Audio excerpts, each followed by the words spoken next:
Hello everyone, this is Baljit Singh and you are watching my YouTube channel Baba watch English class. Guys, आज के इस video में हम बात करेंगे फ्यूचर इंडेफिनिट टेंस के सभी एक्टिव वॉइस सेंटेंसेज को कैसे पैसिव वॉइस में चेंज किया जाता है।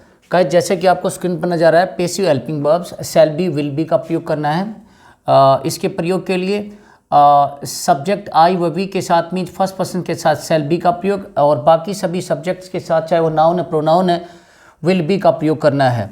एंड वर्ब के लिए आपको बताया गया थर्ड फॉर्म ऑफ वर्ब का प्रयोग किया जाना है। सिंपल सेंटेंस के रूप में दो ही सेंटेंस नजर आ रहे हैं। सी विल सिंग ए सॉन्ग, वह गाना गाएगी। यहाँ पर ये सब्जेक्ट है और ए सॉन्ग ये आपका ऑब्जेक्ट है। आप क्या करेंगे, ऑब्जेक्ट को सब्जेक्ट और सब्जेक्ट को ऑब्जेक्ट बनाएंगे। ऑब्जेक्ट के नंबर ऑफ पर्सन्स को देख कर passive helping verb shall be या विल बी का प्रयोग करेंगे। चलिए इसको ट्रांसलेट कर लेते हैं। ऑब्जेक्ट है ए सॉन्ग, तो बनाएंगे ए सॉन्ग, ये पैसिव सब्जेक्ट हो जाएगा। अब आई वी के साथ तो शैल बी का प्रयोग बताया एंड देन बाकी के साथ विल बी, तो ए सॉन्ग विल बी, अब लगाएंगे will be.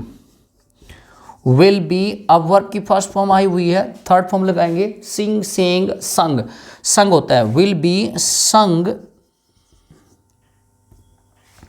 Will be sung bye, ये जो third person pronoun nominative case में सी आया हुआ है, आपने इसको ऑब्जेक्टिव केस बनाना है हर, बाय हर, अंत में फुल स्टॉप। इस प्रकार से हमने इस सेंटेंस को एक्टिव से पैसिव में चेंज किया। नेक्स्ट सेंटेंस है we shall play football. Football यहाँ पर ऑब्जेक्ट है और वी यहाँ पर सब्जेक्ट है, फर्स्ट पर्सन प्लूरल के रूप में नॉमिनेटिव केस। इसको चेंज करेंगे फुटबॉल विल बी, अब प्ले फर्स्ट फॉर्म है, थर्ड फॉर्म बना देंगे प्लेड बाय। अब वी जो है नॉमिनेटिव केस में, ऑब्जेक्टिव केस क्या हो जाएगा अस, अस, अंत में फुल स्टॉप। इस प्रकार से हमने देखा कि हमारा जो दो सेंटेंस है, इस तरह के जितने भी सेंटेंसेज हैं फ्यूचर इंडेफिनिट टेंस के, उनको आपने पैसिव वॉइस में इस प्रकार से चेंज करना है। जरा स्ट्रक्चर के माध्यम से इसको देख लेते हैं, पहचान लेते हैं। Passive subject plus passive helping verb plus यहाँ पर बी का प्रयोग कर दीजिए, be plus third form of verb plus ये बाई एस के रूप में optional agent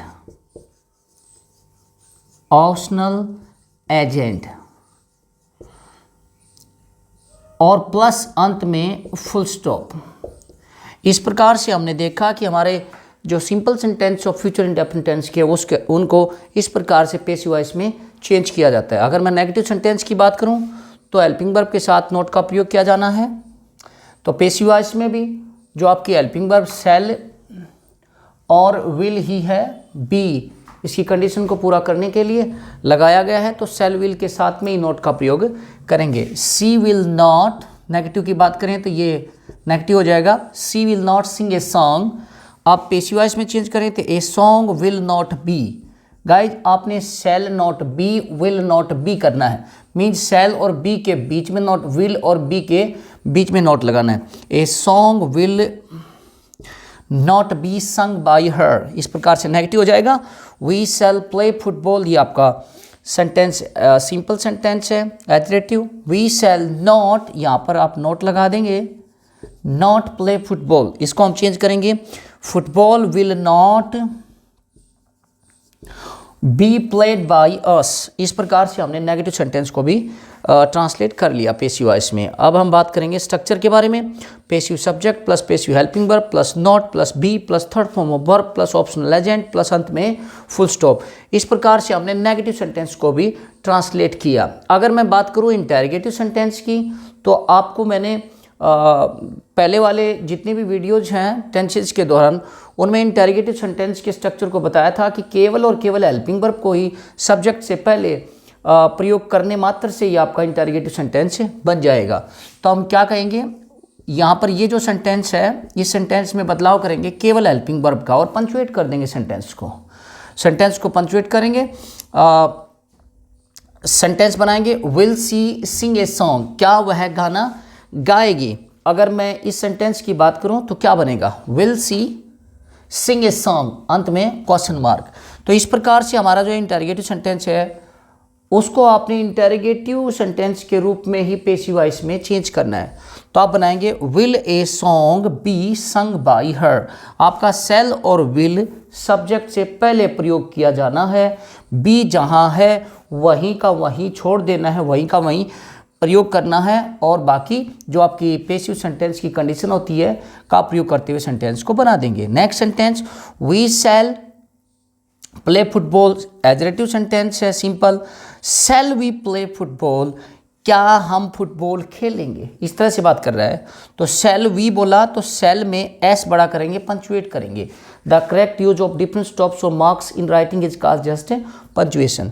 so while writing in any type of English sentences, guys, we just keep the first letter of the first word of the sentence in cap letter and rest of all in small letter except of any name if you find out in your sentences. So इसी बात को follow करते हुए हम क्या करेंगे, shall we, shall में s बड़ा करेंगे, shall we, बाकी सब स्मॉल लेटर्स, play football अंत में क्वेश्चन मार्क, तो क्या बना देंगे, will football be played by us और अंत में क्वेश्चन मार्क। इस प्रकार से हमारा इंटेरोगेटिव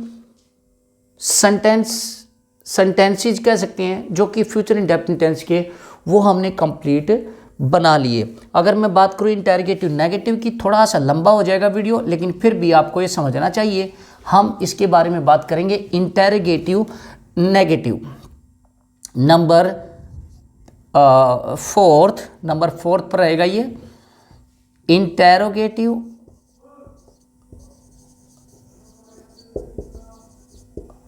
नेगेटिव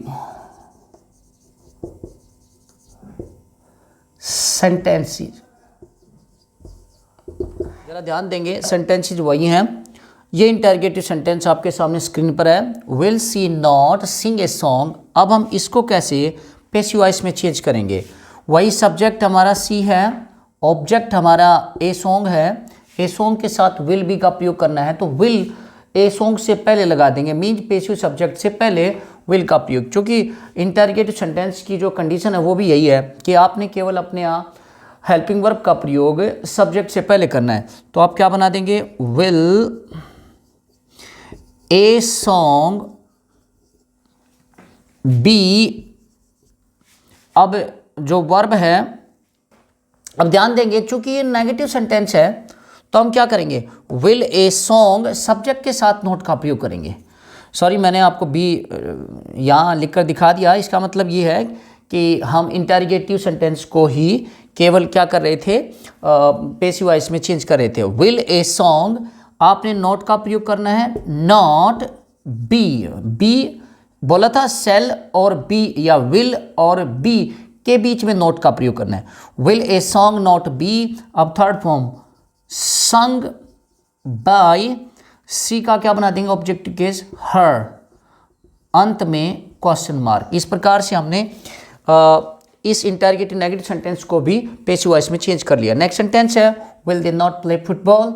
ये आपका ऑब्जेक्ट है, ये आपका सब्जेक्ट है, तो क्या बना देंगे, हम बनाएंगे विल फुटबॉल नॉट, बताया गया था कि सब्जेक्ट के साथ में नॉट का प्रयोग करेंगे, not be played by them, और अंत में क्वेश्चन मार्क। अगर मैं स्ट्रक्चर की बात करूं तो यहां ध्यान देंगे, स्ट्रक्चर के रूप में लिख देंगे सबसे पहले passive helping verb plus passive subject plus not plus be plus third form of verb plus optional agent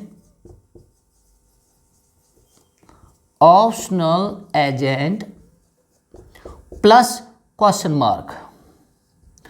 इस प्रकार से हमने अपना इंटरोगेटिव नेगेटिव जो कि फ्यूचर इंडेफिनिट टेंस के सेंटेंसेज हैं उनको भी एक्टिव से पैसिव में चेंज कर लिया। अगर मैं बात करूं इंफॉर्मेटिव सेंटेंस की, तो जिनकी शुरुआत WH फैमिली वर्ड से, जैसे वाई दैट मीन्स होता है क्यों, व्हेन दैट मीन्स कब, हाउ दैट मीन्स कैसे, और वेयर दैट मीन्स कहाँ। ये जो वर्ड्स, इनका प्रयोग अगर हम इंटरोगेटिव सेंटेंस की कंडीशन को पूरा करते हुए इंटरोगेटिव सेंटेंस के सामने प्रयोग करती हैं तो हमारा इंटरोगेटिव इंफॉर्मेटिव सेंटेंसेस बन जाएंगे। तो कैसे, ये सेंटेंस लिखा हुआ है will she sing a song, क्या वह गाना गाएगी। हम बात करेंगे वाई से, तो आप बना देंगे why will she sing a song, वह गाना क्यों गाएगी। तो इसका पैसिव वॉइस सेंटेंस भी इंटरोगेटिव इंफॉर्मेटिव वाई से ही बनेगा। तो आपने क्या करना है, इंटरोगेटिव सेंटेंस के सामने ही बस अपना WH फैमिली वर्ड्स का प्रयोग कर देना है। Why will a song be sung by her. Next sentence है where will they play football, वे फुटबॉल कहाँ खेलेंगे। तो हम इसको पैसिव वॉइस में बना देंगे where will football be played by them, और अंत में क्वेश्चन मार्क। ये हमारा इंटरोगेटिव इंफॉर्मेटिव सेंटेंस हो गया। अगर मैं बात करूं इंटरोगेटिव इंफॉर्मेटिव नेगेटिव सेंटेंस की, तो वही कंडीशन है जो यहाँ पर आपके सामने नजर आ रही है। इंटरोगेटिव नेगेटिव में मीन्स सब्जेक्ट के साथ नॉट का प्रयोग करना। अगर हम बात करें why will she not sing a song, तो आप इसको चेंज करेंगे why will a song not be sung by her. Next sentence where will they not play football, तो आप बना देंगे where will football not be played by them. इस प्रकार से इंटरोगेटिव जो informative negative sentence of future indefinite tense है वो आपने कंप्लीट सीख लिया। आप इसको खुद से बना के देखिए। आई होप कि ये सब आपको समझ में आया हो, आसान लगा हो। तो प्लीज़ आप मेरे इस वीडियो को मेरे वीडियोस को देखते रहें, मेरे चैनल को लाइक करें, शेयर करें, सब्सक्राइब करें। Thank you for watching my YouTube channel.